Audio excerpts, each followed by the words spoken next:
People's democratic party ਦੀ ਮੁਖੀ ਮਹਿਬੂਬਾ ਮੁਫਤੀ ਨੇ ਅੱਜ ਦਾਅਵਾ ਕੀਤਾ ਕਿ ਜੰਮੂ ਕਸ਼ਮੀਰ ਵਿੱਚ ਕਦੇ ਵੀ ਭਾਜਪਾ ਦੀ ਸਰਕਾਰ ਨਹੀਂ ਬਣੇਗੀ ਅਤੇ ਕੋਈ ਵੀ ਧਰਮ ਨਿਰਪੱਖ ਸਰਕਾਰ ਉਹਨਾਂ ਦੀ ਪਾਰਟੀ ਦੀ ਹਿਮਾਇਤ ਬਿਨਾਂ ਨਹੀਂ ਬਣ ਸਕਦੀ। ਮੁਫਤੀ ਨੇ ਭਾਜਪਾ ਨੂੰ ਸੱਤਾ ਤੋਂ ਬਾਹਰ ਕਰਨ ਲਈ ਜੰਮੂ ਕਸ਼ਮੀਰ ਵਿੱਚ ਕਿਸੇ ਵੀ ਧਰਮ ਨਿਰਪੱਖ ਸਰਕਾਰ ਦੇ ਗਠਨ ਦੀ ਹਿਮਾਇਤ ਵਿੱਚ ਇੱਛਾ ਜਤਾਈ। ਮਹਿਬੂਬਾ ਮੁਫਤੀ ਇੱਕ ਚੋਣ ਰੈਲੀ ਤੋਂ ਵੱਖਰੇ ਤੌਰ ਤੇ ਪੱਤਰਕਾਰਾਂ ਨਾਲ ਗੱਲਬਾਤ ਕਰ ਰਹੀ ਸੀ। ਸਰਕਾਰ ਬਣਾਉਣ ਲਈ ਨੈਸ਼ਨਲ ਕਾਨਫਰੰਸ ਨਾਲ ਹੱਥ ਮਿਲਾਉਣ ਸੰਬੰਧੀ ਪੁੱਛੇ ਗਏ ਸਵਾਲ ਤੇ ਉਹਨਾਂ ਕਿਹਾ ਕਿ ਸਾਡਾ ਟੀਚਾ ਭਾਜਪਾ ਨੂੰ ਸੱਤਾ ਤੋਂ ਬਾਹਰ ਰੱਖਣਾ ਹੈ। ਪੀਡੀਪੀ ਜੰਮੂ ਕਸ਼ਮੀਰ ਵਿੱਚ ਕੋਈ ਵੀ ਧਰਮ ਨਿਰਪੱਖ ਸਰਕਾਰ ਬਣਾਏ ਜਾਣ ਦਾ ਸਮਰਥਨ ਕਰੇਗੀ। ਮੁਫਤੀ ਨੇ ਬਿਸ਼ਨਾਹ, ਆਰਐਸਪੁਰਾ ਅਤੇ ਜੰਮੂ ਵਿੱਚ ਆਪਣੇ ਪਾਰਟੀ ਉਮੀਦਵਾਰਾਂ ਦੇ ਹੱਕ ਵਿੱਚ ਪ੍ਰਚਾਰ ਕੀਤਾ। देखिए, जो भी सेक्युलर सरकार बनेगी उस गठबंधन को पीडीपी के बगैर यहाँ कोई गठबंधन सेक्युलर नहीं बनेगा, ये मैं आपको अभी बता रही हूँ। और जो पहले चरण के इलेक्शन हुए हैं उसका जो फीडबैक मिल रहा है और जो आज इलेक्शन हो रहे हैं जो उसका फीडबैक मिलता है उससे ये कतई साफ हो जाता है कि जम्मू कश्मीर में जो भी नॉन बीजेपी सेक्युलर सरकार बनेगी वो पीडीपी के बगैर नहीं बनेगी। देखिए, सेक्युलर सरकार बीजेपी को बाहर रखने के लिए कोई भी सेक्युलर सरकार बने पीडीपी उसको मदद करेगी। ਪੀਪਲਜ਼ ਡੈਮੋਕ੍ਰੈਟਿਕ ਪਾਰਟੀ ਦੀ ਮੁਖੀ ਮਹਿਬੂਬਾ ਮੁਫਤੀ ਨੇ ਅੱਜ ਦਾਅਵਾ ਕੀਤਾ ਕਿ ਜੰਮੂ ਕਸ਼ਮੀਰ ਵਿੱਚ ਕਦੇ ਵੀ ਭਾਜਪਾ ਦੀ ਸਰਕਾਰ ਨਹੀਂ ਬਣੇਗੀ ਅਤੇ ਕੋਈ ਵੀ ਧਰਮ ਨਿਰਪੱਖ ਸਰਕਾਰ ਉਹਨਾਂ ਦੀ ਪਾਰਟੀ ਦੀ ਹਿਮਾਇਤ ਬਿਨਾਂ ਨਹੀਂ ਬਣ ਸਕਦੀ। ਮੁਫਤੀ ਨੇ ਭਾਜਪਾ ਨੂੰ ਸੱਤਾ ਤੋਂ ਬਾਹਰ ਕਰਨ ਲਈ ਜੰਮੂ ਕਸ਼ਮੀਰ ਵਿੱਚ ਕਿਸੇ ਵੀ ਧਰਮ ਨਿਰਪੱਖ ਸਰਕਾਰ ਦੇ ਗਠਨ ਦੀ ਹਿਮਾਇਤ ਵਿੱਚ ਇੱਛਾ ਜਤਾਈ। ਮਹਿਬੂਬਾ ਮੁਫਤੀ ਇੱਕ ਚੋਣ ਰੈਲੀ ਤੋਂ ਵੱਖਰੇ ਤੌਰ ਤੇ ਪੱਤਰਕਾਰਾਂ ਨਾਲ ਗੱਲਬਾਤ ਕਰ ਰਹੀ ਸੀ। ਸਰਕਾਰ ਬਣਾਉਣ ਲਈ ਨੈਸ਼ਨਲ ਕਾਨਫਰੰਸ ਨਾਲ ਹੱਥ ਮਿਲਾਉਣ ਸੰਬੰਧੀ ਪੁੱਛੇ ਗਏ ਸਵਾਲ ਤੇ ਉਹਨਾਂ ਕਿਹਾ ਕਿ ਸਾਡਾ ਟੀਚਾ ਭਾਜਪਾ ਨੂੰ ਸੱਤਾ ਤੋਂ ਬਾਹਰ ਰੱਖਣਾ ਹੈ।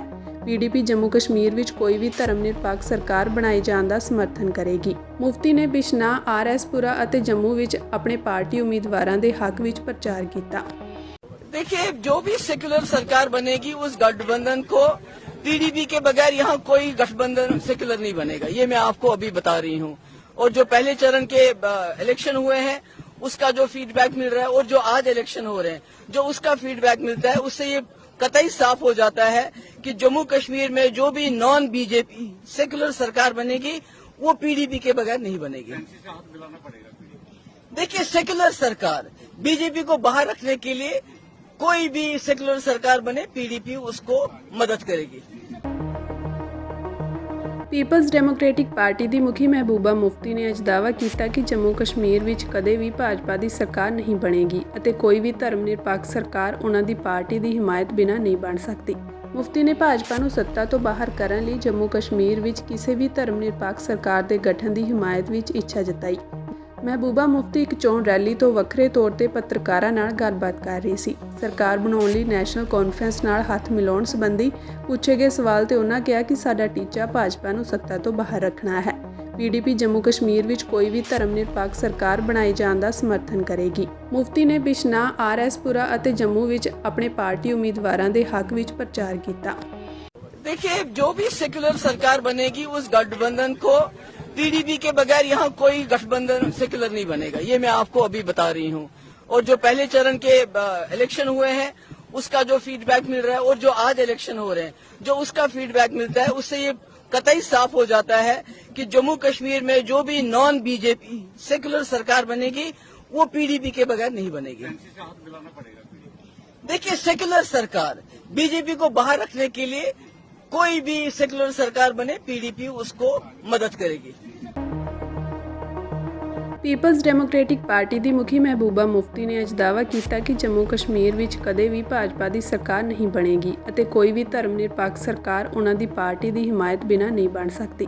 ਮੁਫਤੀ ਨੇ ਭਾਜਪਾ ਨੂੰ ਸੱਤਾ ਤੋਂ ਬਾਹਰ ਕਰਨ ਲਈ ਜੰਮੂ ਕਸ਼ਮੀਰ ਵਿੱਚ ਕਿਸੇ ਵੀ ਧਰਮ ਨਿਰਪੱਖ ਸਰਕਾਰ ਦੇ ਗਠਨ ਦੀ ਹਿਮਾਇਤ ਵਿੱਚ ਇੱਛਾ ਜਤਾਈ। ਮਹਿਬੂਬਾ ਮੁਫਤੀ ਇੱਕ ਚੋਣ ਰੈਲੀ ਤੋਂ ਵੱਖਰੇ ਤੌਰ ਤੇ ਪੱਤਰਕਾਰਾਂ ਨਾਲ ਗੱਲਬਾਤ ਕਰ ਰਹੀ ਸੀ। ਸਰਕਾਰ ਬਣਾਉਣ ਲਈ ਨੈਸ਼ਨਲ ਕਾਨਫਰੰਸ ਨਾਲ ਹੱਥ ਮਿਲਾਉਣ ਸੰਬੰਧੀ ਪੁੱਛੇ ਗਏ ਸਵਾਲ ਤੇ ਉਹਨਾਂ ਕਿਹਾ ਕਿ ਸਾਡਾ ਟੀਚਾ ਭਾਜਪਾ ਨੂੰ ਸੱਤਾ ਤੋਂ ਬਾਹਰ ਰੱਖਣਾ ਹੈ। ਪੀਡੀਪੀ ਜੰਮੂ ਕਸ਼ਮੀਰ ਵਿੱਚ ਕੋਈ ਵੀ ਧਰਮ ਨਿਰਪੱਖ ਸਰਕਾਰ ਬਣਾਏ ਜਾਣ ਦਾ ਸਮਰਥਨ ਕਰੇਗੀ। ਮੁਫਤੀ ਨੇ ਬਿਸ਼ਨਾਹ, ਆਰਐਸਪੁਰਾ ਅਤੇ ਜੰਮੂ ਵਿੱਚ ਆਪਣੇ ਪਾਰਟੀ ਉਮੀਦਵਾਰਾਂ ਦੇ ਹੱਕ ਵਿੱਚ ਪ੍ਰਚਾਰ ਕੀਤਾ। देखिए, जो भी सेक्युलर सरकार बनेगी उस गठबंधन को पीडीपी के बगैर यहाँ कोई गठबंधन सेक्युलर नहीं बनेगा, ये मैं आपको अभी बता रही हूँ।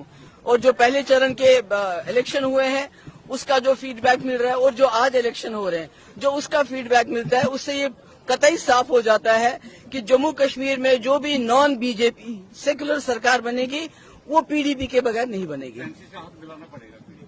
देखिए, सेकुलर सरकार बीजेपी को बाहर रखने के लिए कोई भी सेकुलर सरकार बने, पीडीपी उसको मदद करेगी।